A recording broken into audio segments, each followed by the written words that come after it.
কাতলা মাছের মাথাগুলো ভালো করে জল দিয়ে ধুয়ে নুন হলুদ মাখিয়ে কড়া করে ভেজে নেব।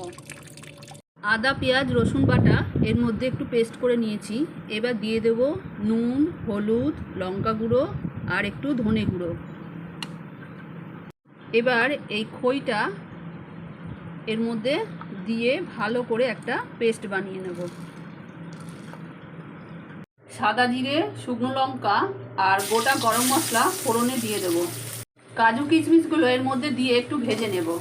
পেস্ট করা মশলাটা দিয়ে কষিয়ে একটু চিনিও দিয়ে দেবো। চিনি দিয়েও ভালো করে কষিয়ে নেব।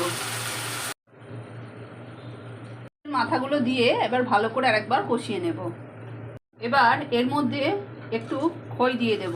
খই দিয়ে ভালো করে আবার কষাবো। ঘি দেব, দেব গরম মশলা গুঁড়ো। ঘন্ট তো অনেক খাওয়া হলো।